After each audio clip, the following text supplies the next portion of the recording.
Hello everyone, and welcome back to the Calvin Tobin Show. I am your host, Calvin Tobin. Today we have a lot to talk about, so let's get right into it. All right, the 2022-2023 college basketball season is just about wrapped up, and we have 11 days left to go before the regular season ends and we get into conference championship week. As the year of the upset continues to flourish, we had 4 of them yesterday. And the 4 upsets that happened were Villanova upsetted number 16 Xavier 64-63. Number 14 Kansas State upsetted number 9 Baylor 75-65. Then number 25 Texas A&M upsetted number 11 Tennessee 68-63.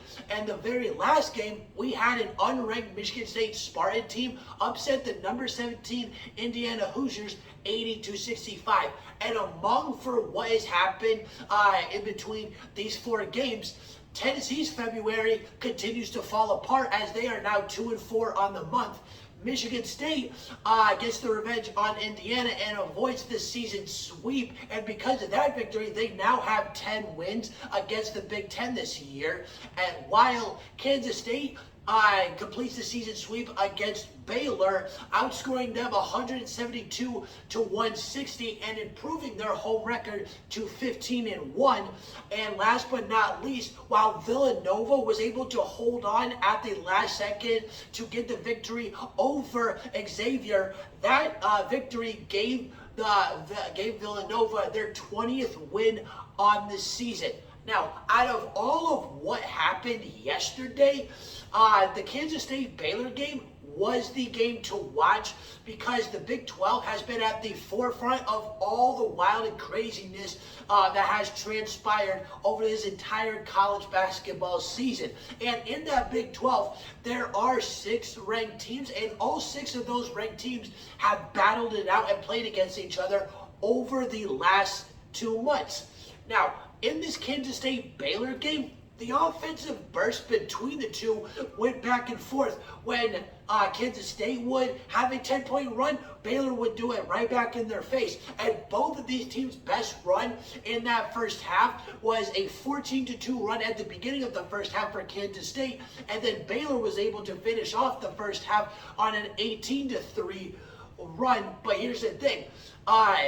Baylor was the one that had the better first half because of their passing game, and their passing game was able to open up their offense even more, which improved their three-point game, and that's why they were able to make 6 of their 11 threes in that first half.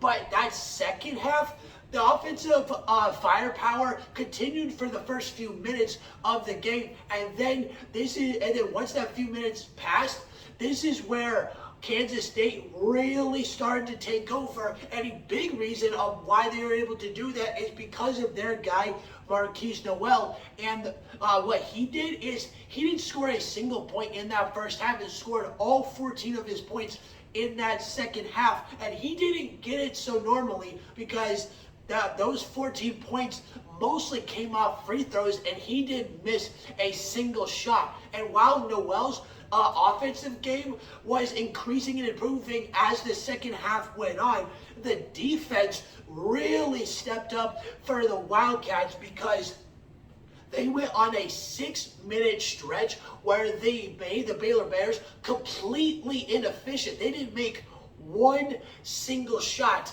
for 6 straight minutes, and in that stretch they were able to Kansas State was able to go on a 22-8 run and was by up as much as 14. And because of Kansas State winning this game, they have now put Baylor in the losing column on their away record, as they are now 4-5, and Baylor has just lost 3 of their last 4 road games. Now, while the year of the upset continues to happen, and any team will lose. It doesn't matter who the team is. In the NHL, one of the worst teams, if not the worst team, just had a sudden burst of dominance.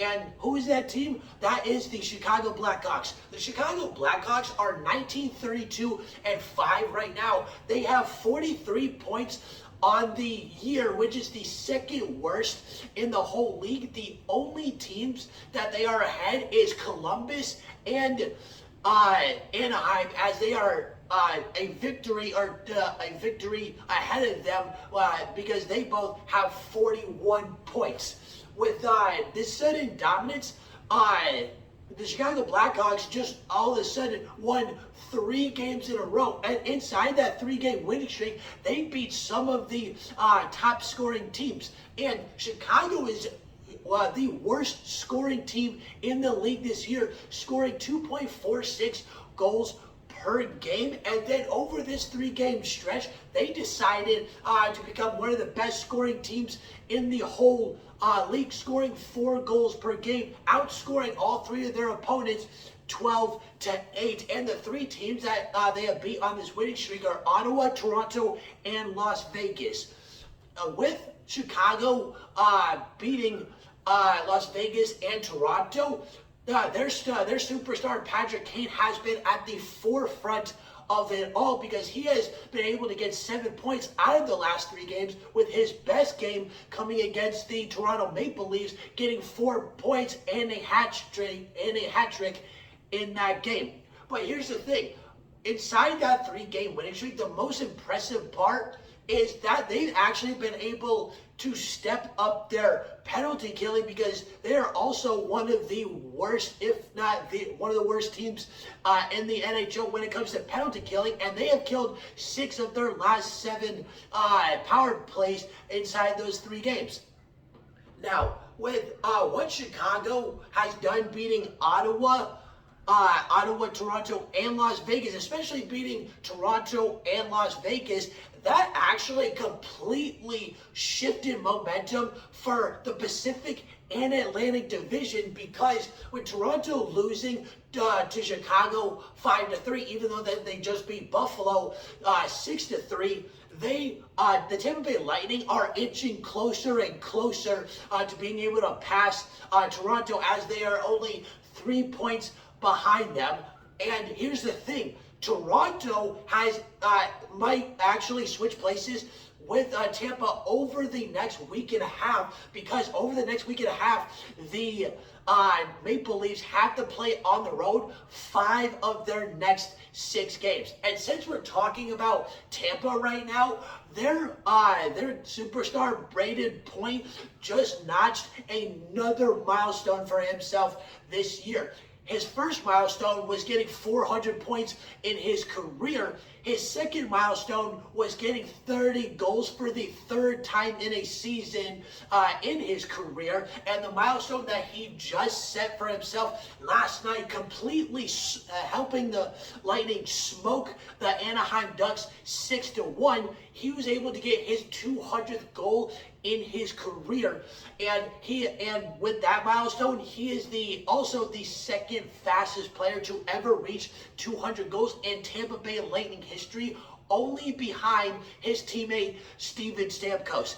Now, the other team that Chicago helped out a few other teams as well is they helped out the LA Kings and the Pacific Division. Now, how did they do that? Well, they just ended Las Vegas' winning streak, and now Las Vegas has edged closer to whoever's in 2nd, 3rd, and 4th place. Now, why do I go all the way down to 4th place? Well, that's because from Las Vegas, the Kings, the Kraken, and the Oilers, all 3 of those teams are within 1 to 3 points of each other or tied. The Kraken and Oilers are tied right now at 70 points, and the Kings are at 71 points, while Vegas is at 73 points on the season, and Las Vegas has 1st place in the Pacific Division. And what's crazy is, for how close that is, it's actually a game or 2, depending on the turnout of 4 teams can completely shift all of what the Pacific Division is going to look like. And out of other than Las Vegas, because they're the ones that are in 1st place, out of the Kraken, the Kings, And the Oilers, even though the Kings are in second place with 71 points right now, over the next week and a half, for the next five games, the Oilers have the best shot to actually jump into first place, because out of all of them, they have the easiest schedule. And speaking of the Oilers, their superstar Connor McDavid finally got his 800th point, and he did it by getting 3 points last night against the Flyers, completely dismantling them. And Connor McDavid now has 105 points on the season, and he is also the 5th fastest player in NHL history to ever reach 800 points, and he did it in 545 games. Connor McDavid is one beast of a dude, and as we all know, because his nickname is Big Jesus. Now, with the Pacific Division that's going on, here's the thing: the Kings are in second place right now, but they are also the best team to actually fall to 4th place out of all of what's going to happen among these 4 teams over the next week, because they have to be on the road for their next 5 games. And Las Vegas is going to have to stay on their A game, because if they're not, the top 4 teams in this division could completely shift the momentum on who has the power and first place over this Pacific Division.